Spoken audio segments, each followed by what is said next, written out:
Sup? Yo, I'm Hood. the boy. He's the boy. Have we ever canonically said on the channel that we actually call our joint the Neighborhood Watch? No, I haven't been saying that, or rather, I haven't brought that up to you because you said it was a tentative title, and then you haven't used it. So that's just what it's like when you have a video game or like a movie that's like Project colon insert name here. It's not the official name. It's just the name that you use in order to keep it under wraps. And then when it's like the actual title, then it comes out. Gotcha. So, can you make an intro for the Neighborhood Watch? Yeah, I can do that. Okay, so this is called the Neighborhood Watch. It's actually, that was the first title that was pitched, and there was never a reason to change it. We call our friend group the Neighborhood, so since you're watching this, it kind of speaks for itself. I like to think that I'm both hilarious and have great ideas. And corny as hell, which is fine. Now, we're having this conversation today on January 19th, so don't expect a new intro in this video. But every video you see after this that has the two of us, where we don't have a new intro, it's that nigga's fault.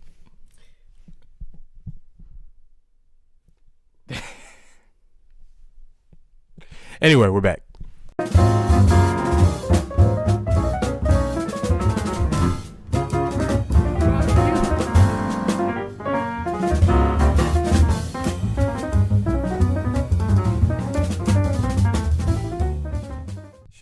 Should we also, because there is an elephant in the room that starts with the name of S that we still haven't gotten to, and I'm being vague on purpose. Now is not the time. All right, so we'll get there. Just know that the movie we're talking about has a sequel, so Yeah, that was crazy. I was explaining to him. I think I was in the theaters or something. I can't remember what I was there to see, but I saw the trailer. And when the title came up and it said 2, I was like, oh, we took that long? Yeah. Because that movie's just sitting in our library waiting to be viewed, and we still haven't watched it. So don't worry. When Obafemi is champion come April, we'll have seen it. Now, I have been following, and I think I've told you this, I've been following the Rapture hype on YouTube, and it's kind of died down a lot ever since September when Brother Joshua first came out with it, and most of the people who kept it going after misdate kind of fell off. If they still believe it, they haven't really been talking about it. But there's still a couple people who keep pushing the date back. It was supposed to be September, then it was supposed to be October, then November, December, now in January, and they're hanging on to it. So I keep watching them because I find it to be hilariously entertaining, and I bring that up for obvious reasons because this movie is that for us. Where we just keep setting a date, and when we miss the date, no big deal. We'll just push it back. But this time, it'll happen. It's not gonna happen. It's probably not gonna happen. But I really want to see the. That's the messed up thing. I actually really want to see the movie. I don't know why we haven't seen the movie. We were supposed to see it in theaters. Didn't get to see it in theaters. Then you got it on. You rented it. And that's the thing you want to know what's really funny is that it's rented. So once we watch it, it's gone. We just still technically have it because we haven't watched it yet. Yeah. You know what would suck? If we finally watch it and we just don't like it. Like, what if it's ass? I highly doubt that, but that would be awful. Actually, I would prefer it be like, I hope it's either really good or really bad, but if we wait all this time and it's like mid, right. Which, oh my God. Yeah, that's Kingdom Hearts 3. I couldn't get through it. I tried, man, there's only one video game that I've ever gone to a midnight release for, and it's that one. I went to Mondawmin Mall. Yeah. Now, I don't know where all of our viewers are from, all 5 of them. But if you guys are from Baltimore, which is where we live, Mondawmin is not a great place to be. It tends to get a little dangerous. Mondawmin at midnight tends to get a little more dangerous. Mondawmin at midnight in the name of a video game is just like the opposite of self-preservation. Just literally, what's like the Darwin Award? Is that what it's called? Like, yeah, so it's the living embodiment of the Darwin Award. I left my shelter to go to Mount Darwin. Now, I mean, think about it this way: you are going to Kingdom Hearts, which, like, on the scale of 1 to dangerous, you're probably rocking at like a 6. If this were 2K or Madden, you wouldn't have made it out. Yeah, that's true. But if it was 2K and Madden, I wouldn't have been there. Yeah, I wouldn't have been anywhere I'm near there. I'm just saying, if you had an interest or 2K or Madden, and you went to a midnight release for that, you would have been on a T-shirt. I just wish the game had been cool. Like, I put it in, and I watched the intro, and the intro was hot. Oh my god, yes. Like that song was. I was listening to that song on repeat. Which one? Face My Fears or Don't Think Twice? Face My Fears. Okay. I was listening to that on repeat for weeks. I even found I think his name is Caleb Hayes. He does covers. He's done a couple with Jonathan Young, and he did this song. I think he did independently. When I found out he had a cover of it, I had that on repeat for weeks after that. I loved that song, and I was playing the game, and I never finished it. And I never looked up how it ends. So I'm not speaking from a place of expert, but I just like. First off, there was too much going on. I just felt like at a certain point, all the different attacks you could do, it was way too chaotic for me. That might be a boomer take, but there was so much on the screen. I was like, this game needs to calm down, and it was only getting worse.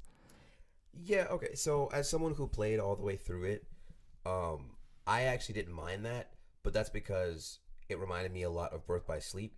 Birth by Sleep to me is really where they changed the gameplay and things get a bit more interactive. It also is one of the games where it's like, I want to play this way, and the game doesn't really stop you from that. So I think now the benefit that Birth by Sleep had compared to 3 is that Birth by Sleep is spread across 3 different characters, so you get 3 different play styles that you still get to mold into your own way. Kingdom Hearts 3 is you play as Sora, and you just mash all that together and throw caution to the wind, do whatever you want to do. Is Birth by Sleep the one that has Roxas? I'm going to try not to take offense to that. No. That would be 358 over 2, and then Kingdom Hearts 2. I see. Birth by Sleep is the one that has Aqua, Terra, and Ventus. I see. All right. So, Kingdom Hearts was my favorite video game as a kid, but specifically Kingdom Hearts. It was the only Kingdom Hearts game I played as a kid until I played Chain of Memories a little later, like several years later. By then, we were past pretty much all the spin-off games. All that was left was like 3. So in terms of the actual Kingdom Hearts lore, I'm not really in with a lot of it. I just that's another thing. Not necessarily to say that this is an issue you might have had with it, but Kingdom Hearts 3 does so much to set up the ending of this arc. Effectively, is what all these games culminate to be. Because they're now moving into the next arc, which we won't get until 2047, assuming the world is still here. Wait, I thought this was going to be the last one. No, Kingdom Hearts 4 has already been announced, and there's a trailer for it. Sick. But, so, with that, right, you have all of these characters. Of course, you have your main Sora, Roxas, Kairi, Donald, Goofy. But then you start introducing other characters like Roxas, Axel, Xion. You start introducing other characters on top of that, which are Aqua, Terra, and Ventus. And then you have the main bad guy, which is Xehanort, his Nobody, Dark Riku, Ansem's Nobody. Like, it just starts to get really kind of out there. I'm sorry, what? I got lost somewhere in... No. So, how far did I get? Did you make it off of Mount Olympus? I think I was in like Frozen's world. Oh, I think that's not like that's not like a ways into the game, but that's also not the beginning. Okay. I'll take you. I think I made it.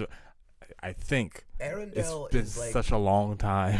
Arendelle is like the 3rd or 4th world you can go to, because you start off at Mount Olympus. From there, they boot you straight into Toy Story. Yeah, I made it through that. After Toy Story, it's Monsters, Inc. And then after Monsters, Inc., I think you have Arendelle, and you have some other place that you can go. It's between those two because you can always pick and choose which one you want to go to.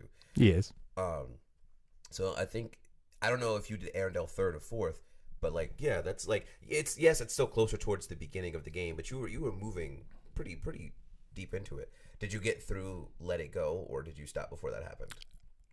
I can't imagine I made it there because I don't have any. I'm not having any strong emotions to you saying that. Like I played that game. I kid you not, for like 2 days. That's fair. And not even like 2 days straight. I just mean like 2 days passed while I was playing it, and I put it. I was like, this isn't what I Right. what. I don't know. Kingdom Hearts was so pure to me. I just like I used to just stay on Destiny Island just because like it was such a. I'm telling you, if you, I'm not gonna claim that you like Kingdom Hearts as a whole. I know you like the first game. The two Kingdom Hearts 2 is the best Kingdom Hearts game, and I say that with my favorite being 358 over 2, and mechanically the best being Birth by Sleep. But just as a complete package, I really do think if you're not going to go back and replay Kingdom Hearts 1 because that is a bit of an ask, play Kingdom Hearts 2. Can you fight a girl with a jump rope? No. I don't want to hear it, man. Like, But what about a volleyball? no. You see what I'm saying? But like there are really great boss fights in there. But do you see what I'm saying? Like, it was so pure. It was so pure. Like, because I didn't have a game system growing up, right? So I played Kingdom Hearts at my cousin's house. You don't even know who those characters are. Don't matter. It doesn't matter. It doesn't matter at all. What matters is the childhood memories. Also, Waka wasn't a girl. The jump rope girl wasn't a girl? No. The dude with the volleyball Did wasn't a girl. I say it was a girl? Yeah, or rather, you said. Well, you said what about with the volleyball? You didn't gender that one, so I just assumed that was still a link to the last sentence. No, I was just going through the bosses or the mini fights that you can do on the island. Because I don't know none of the names by now. I've forgotten all of them. On the island, there is Waka, Titus, and Riku, but like not Riku as in Riku from Kingdom Hearts, Riku as in Riku from Final Fantasy X. I see. Yeah. Interesting. So like I didn't have a game system growing up, so it was my cousin's PlayStation 2. Sorry for breaking that. I didn't break it. I didn't break. My younger cousin jumped on the cord and snatched it off the thing, and it broke. So sorry that happened, but I was overseeing, so I should have stepped in before that happened. But it is what it is. Anyway, my point is that's a perfect thing. That nice little island for a 5-6-year-old kid to just sit in a room by himself and just play for hours while everything else is going on. I played the rest of the game later in life. My childhood memories is Destiny Island and a little bit of like the boss fight at the end, like when you first leave the island. Yeah. And I think I made it to Trevor's Town once as a kid. Made it to Trevor's Town once. Never got past the Night Heartless boss as a kid. But then I got the game in high school because I happened to live next to somebody who went to my high school who had a PlayStation. Because at that time I could afford like the games or whatever, but I just didn't have a PlayStation, and I didn't want to buy a whole system for one game. But she had one, so she let me have it. And she had Kingdom Hearts, so I didn't even have to buy the game. So then I finally went through the entire game, and it was cool. But I dabbled in Kingdom Hearts 2. Since you bring it up, like I dabbled in Kingdom Hearts 2. I was still trying to get like money. So I didn't make it far, but it's just like if you like Kingdom Hearts 1, Kingdom Hearts 2 is objectively just the better game. I don't know if I believe that. You also haven't played it. I know, but you're also fighting child memories. You know what I mean? I don't know if that can be trumped. Sure, I'm like your nostalgic is always going to win out on this for you, but when you play Kingdom Hearts 2, if you ever play Kingdom Hearts 2, it's just the better game. I might put it on a list because it will give us something to cover for the channel.